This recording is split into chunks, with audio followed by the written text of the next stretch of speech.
नमस्कार, स्वागत है आप सभी का डीडी न्यूज के इस खास बुलेटिन एक्सप्रेस 100 में, जहां हम आपके लिए लेकर आते हैं राजनीति, मनोरंजन, देश, दुनिया, खेल और व्यापार जगत की सभी बड़ी खबरों को एक्सप्रेस यानी कि फटाफट अंदाज में। आपके साथ मैं हूं संध्या शर्मा। तो देखिए खबरें तेज रफ्तार से।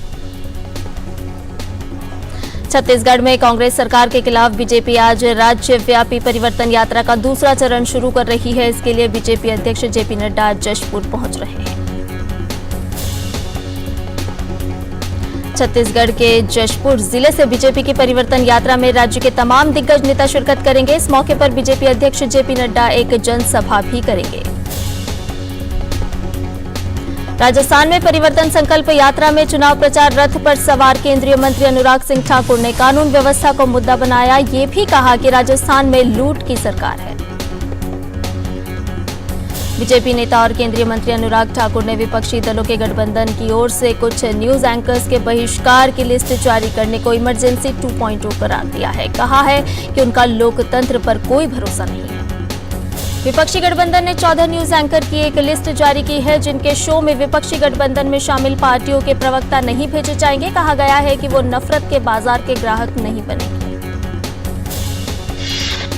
भाजपा ने अपने एक प्रेस वक्तव्य में कहा कि घमंडिया गठबंधन में शामिल दलों ने ऐसा निर्णय लेकर अपनी दमनकारी, तानाशाही और नकारात्मक सोच को ही प्रदर्शित किया है। असम के मुख्यमंत्री हेमंत बिस्वा शर्मा ने विपक्ष के व्यवहार को घोषित आपातकाल बताया और कहा कि यदि ये दल सत्ता में आए तो सबसे पहले प्रेस की आजादी को समाप्त करेंगे। भाजपा के पूर्व राज्यसभा सदस्य हरद्वार दुबे के निधन से रिक्त हुई सीट के उपचुनाव में डॉक्टर दिनेश शर्मा निर्विरोध निर्वाचित हुए हैं। डॉक्टर शर्मा का राज्यसभा सदस्य के तौर पर 25 नवंबर 2026 तक का कार्यकाल रहेगा। प्रधानमंत्री मत्स्य संपदा योजना के क्रियान्वयन के 3 सफल वर्ष पूरे कर लिए हैं। मछली पालन के क्षेत्र में नई जान फूंकने, इनके बुनियादी ढांचे की मजबूती और मछुआरों के कल्याण के लिए ये योजना एक बड़ी पहल साबित हो रही है। प्रधानमंत्री मत्स्य संपदा योजना के कार्यान्वयन के 3 साल पूरे होने पर मत्स्य पालन, पशुपालन और डेयरी मंत्री पुरुषोत्तम रुपाला आज इंदौर में एक कार्यक्रम को संबोधित करेंगे। मत्स्य संपदा अभियान के अंतर्गत देश भर में सितंबर 2023 से फरवरी 2024 तक 108 मत्स्य किसान सम्मेलन आयोजित किए जाएंगे। इसका उद्देश्य योजना के बारे में संभावित लाभार्थियों को जागरूक करना है। देश के लोक प्रसारक दूरदर्शन की स्थापना के आज 64 साल पूरे हो गए हैं। 15 सितंबर 1959 को शुरू हुआ दूरदर्शन दर्शकों से लोगों का मनोरंजन करता आ रहा है। कोविड लॉकडाउन के दौरान दूरदर्शन ने दर्शकों की संख्या के मामले में नए रिकॉर्ड बनाए। स्वतंत्रता दिवस समारोह हो या गणतंत्र दिवस परेड, दूरदर्शन के प्रसारण का कोई जवाब नहीं। डिजिटल प्लेटफॉर्म पर भी दूरदर्शन ने तेजी से जगह बनाई है। ब्रेकिंग न्यूज देने की होड़ के दौर में भी दूरदर्शन ने सटीक, विश्वसनीय और ताज़ा जानकारी देने की अपनी परंपरा को कायम रखा है। जम्मू कश्मीर के उपराज्यपाल मनोज सिन्हा ने अनंतनाग में आतंकवादियों के साथ मुठभेड़ के दौरान अपनी जान गंवाने वाले कर्नल, मेजर और डीएसपी समेत राइफलमैन को श्रद्धांजलि अर्पित की। अनंतनाग में आतंकी मुठभेड़ में शहीद कर्नल, मेजर, डीएसपी और राइफलमैन को श्रीनगर में लोगों ने श्रद्धांजलि अर्पित की है। अनंतनाग में आतंकवादियों से मुठभेड़ के दौरान जवानों ने अपना सर्वोच्च बलिदान दिया। उपराष्ट्रपति जगदीप धनखड़ आज मध्य प्रदेश के भोपाल दौरे पर रहेंगे। वे माखनलाल चतुर्वेदी राष्ट्रीय पत्रकारिता एवं संचार विश्वविद्यालय के दीक्षांत समारोह में मुख्य अतिथि होंगे। नए परिसर का भी उद्घाटन करेंगे।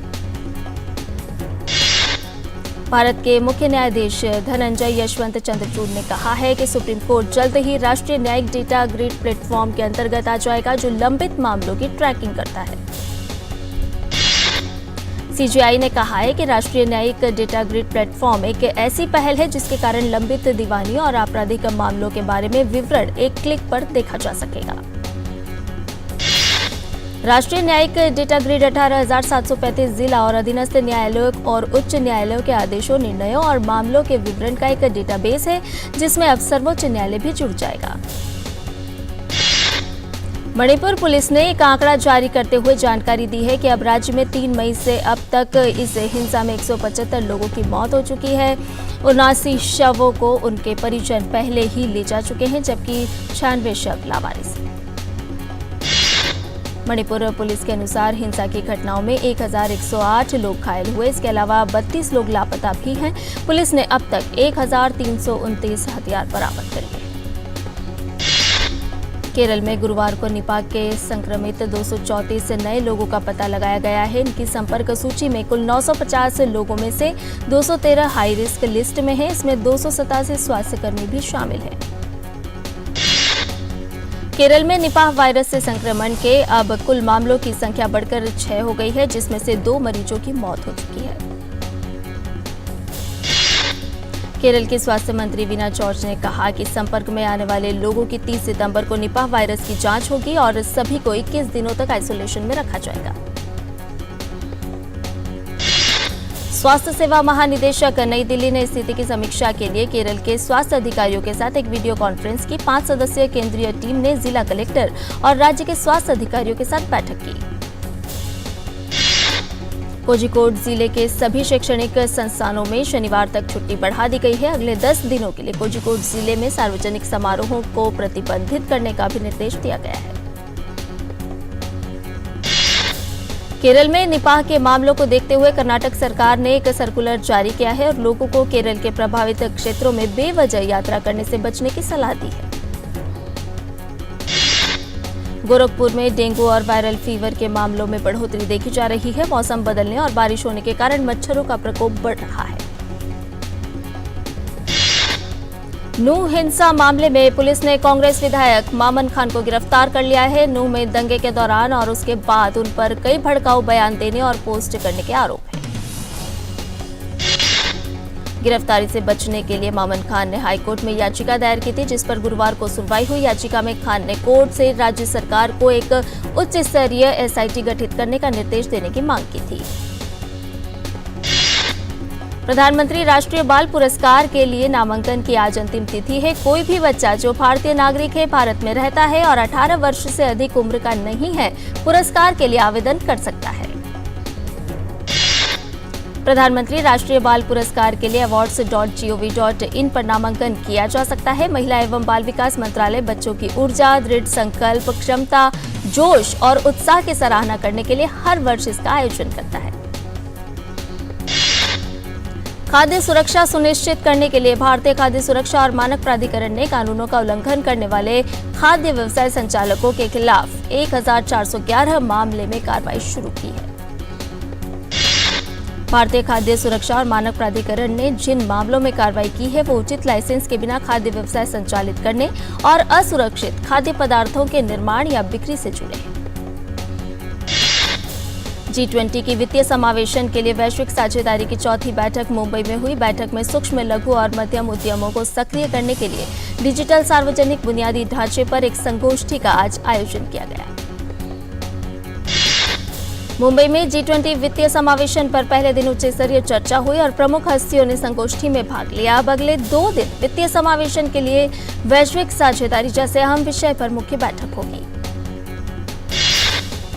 विश्व बैंक ने भारत की G20 अध्यक्षता के अंतर्गत विकसित डिजिटल सार्वजनिक बुनियादी ढांचे के माध्यम से वित्तीय समावेशन और उत्पादकता को बढ़ाने के लिए सिफारिशें भी प्रस्तुत की।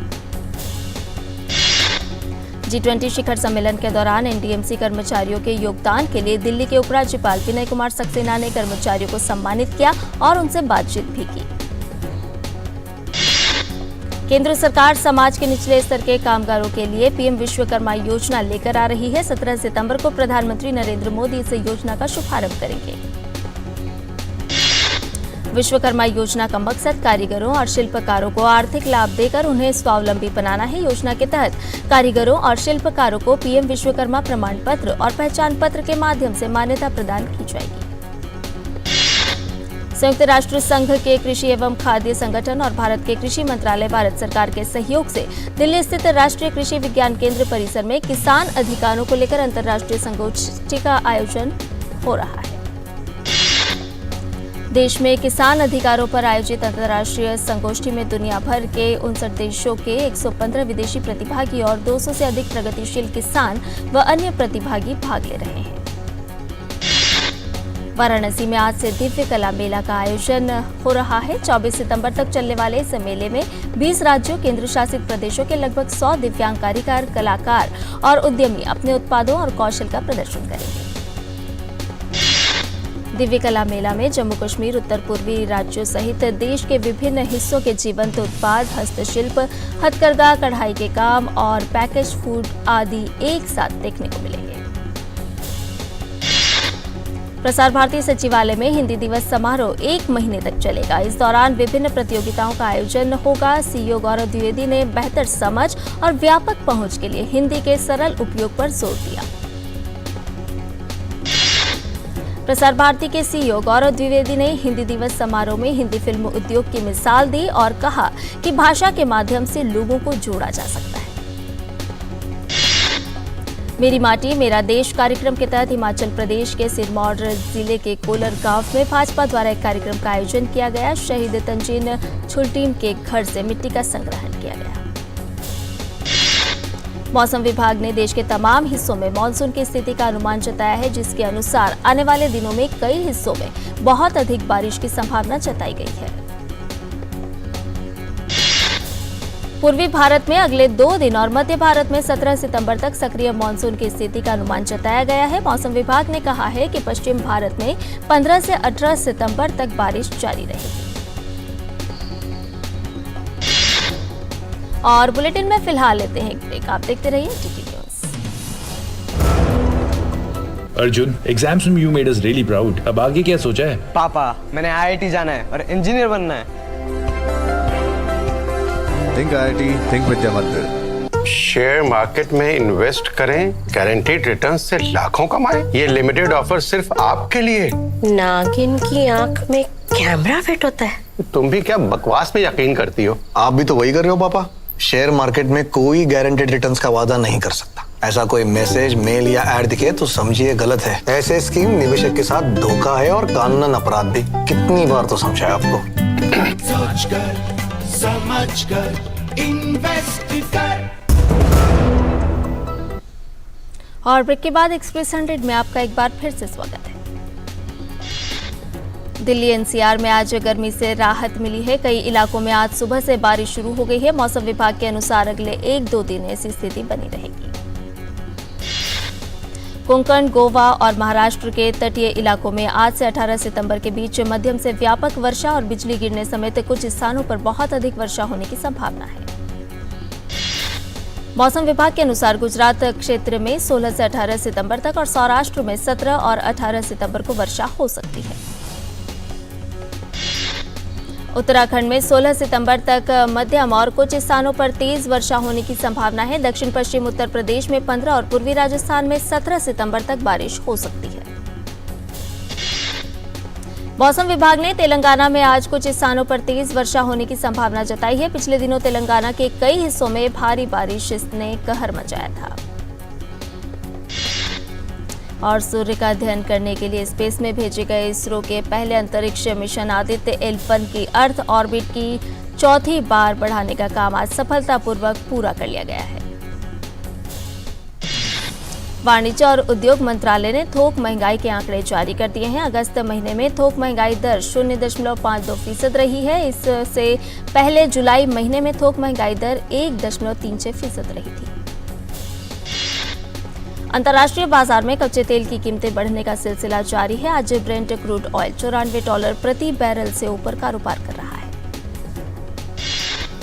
गेहूं की कीमतों में बढ़ोतरी को रोकने के लिए सरकार ने गेहूं के स्टॉक की सीमा घटा दी है। स्टॉक सीमा को 3000 टन से घटाकर 2000 टन कर दिया है। डीजीसीए के मुताबिक इस साल अगस्त में हवाई यात्रियों की संख्या बढ़कर 1 करोड़ 24 लाख हो गई है, जो पिछले साल की समान अवधि में 1 करोड़ 1 लाख थी। वैश्विक ऊर्जा थिंक टैंक एम्बर की एक रिपोर्ट के मुताबिक भारत ने 2023 की पहली 6 माह यानी जनवरी से जून के बीच चीन से सौर मॉड्यूल आयात में 76% की गिरावट दर्ज की है। सार्वजनिक क्षेत्र की ऊर्जा उत्पादक कंपनी ऑयल इंडिया लिमिटेड ने मौजूदा वित्त वर्ष में 38 लाख टन कच्चे तेल के उत्पादन का लक्ष्य रखा है। यह लक्ष्य 2022-23 के उत्पादन के मुकाबले 20% ज्यादा है।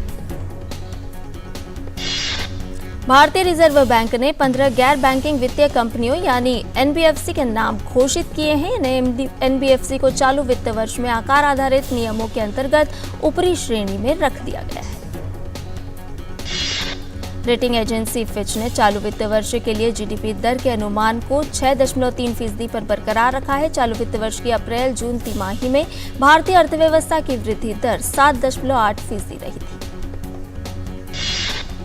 आरबीआई के मुताबिक अगस्त में अन्य देशों में भारत ने $1.21 बिलियन का निवेश किया है, जबकि जुलाई में भारत ने $1.82 बिलियन का निवेश किया था।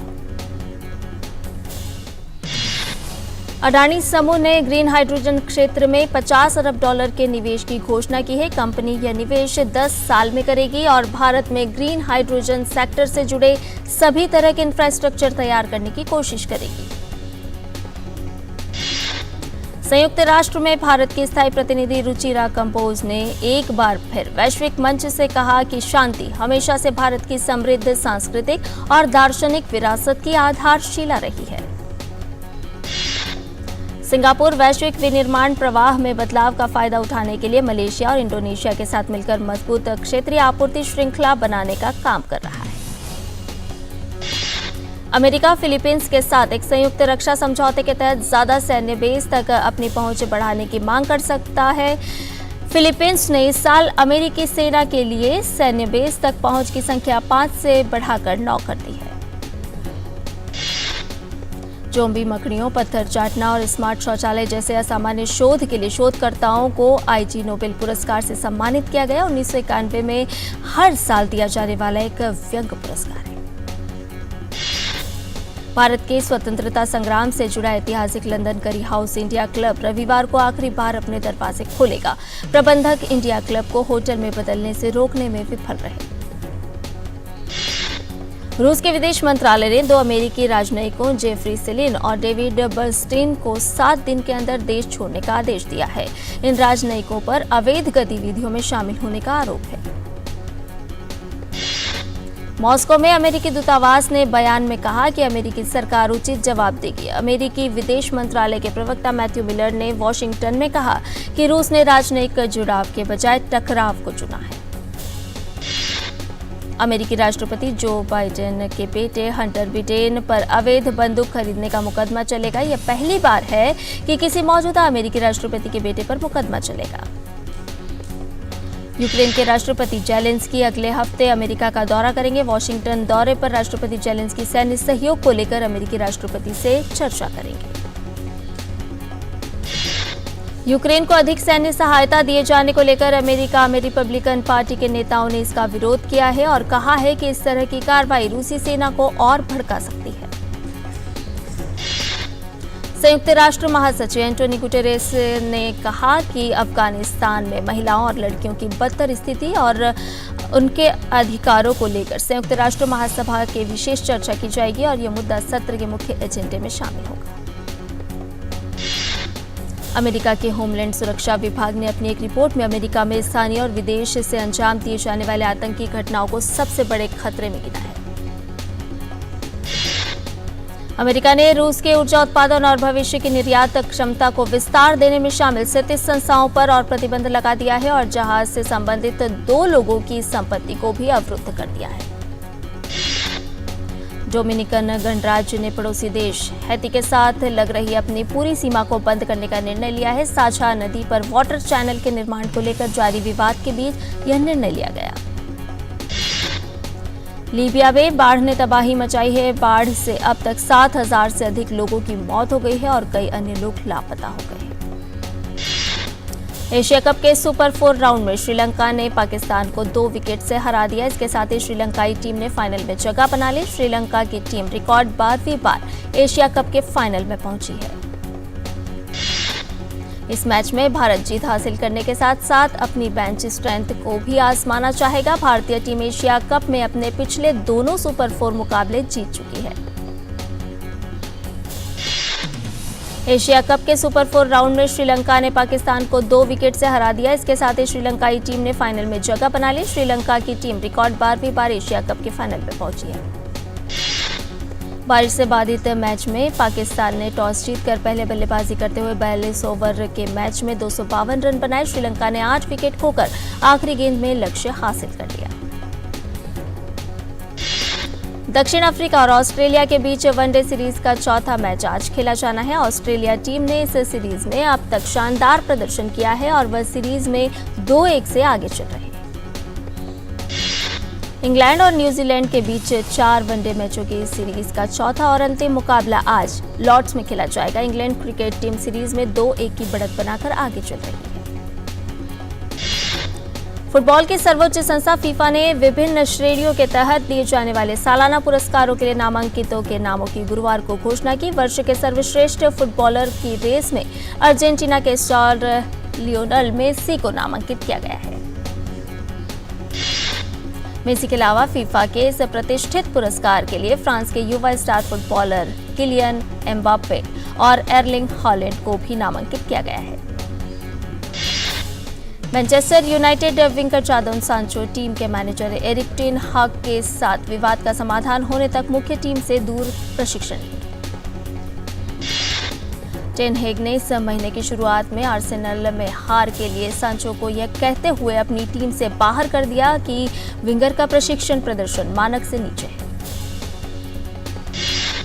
डिफेंडर काइल वॉकर ने मैनचेस्टर सिटी के साथ 2 साल के विस्तार पर हस्ताक्षर किए हैं। बायर्न म्यूनिख में जाने की अफवाहों के बीच 33 वर्षीय राइट बैक का अनुबंध सीजन के अंत में समाप्त होने वाला था। इटली के डिफेंडर लियोनार्डो बोनुची यह दावा करने के बाद अपने पूर्व क्लब यूवेंटस के खिलाफ कानूनी कार्रवाई कर रहे हैं कि उन्हें अपमानित महसूस हुआ।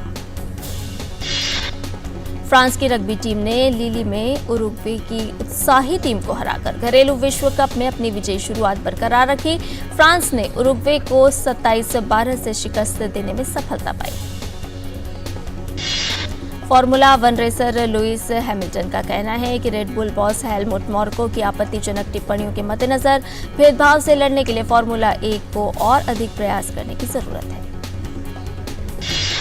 मेगा स्टार अमिताभ बच्चन ने MS धोनी, रोहित शर्मा और विराट कोहली को शानदार खिलाड़ी बताते हुए आगामी क्रिकेट विश्व कप 2023 के लिए भारतीय टीम को शुभकामनाएं दी है। कौन बनेगा करोड़पति सीजन 15 के 23वें एपिसोड में मेगा स्टार ने टीम को शुभकामनाएं दी।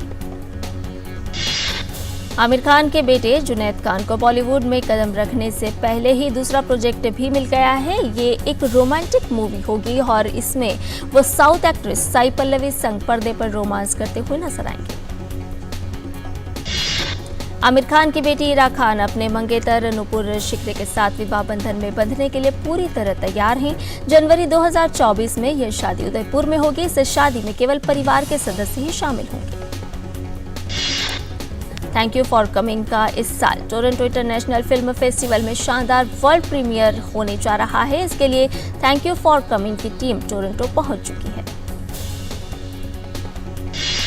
गायक कनिष्क सेठ और कविता सेठ ने राधा और कृष्ण की शाश्वत प्रेम कहानी कहने वाला गीत सांवरे ऐचैयो जारी किया है। यह गाना प्रसिद्ध माँ बेटे की जोड़ी के बीच उनके पिछले हिट रंगी सारी के बाद चौथे सहयोग का प्रतीक है। और एक्सप्रेस न्यूज में फिलहाल इतना ही। हमें दीजिए इजाजत। नमस्कार।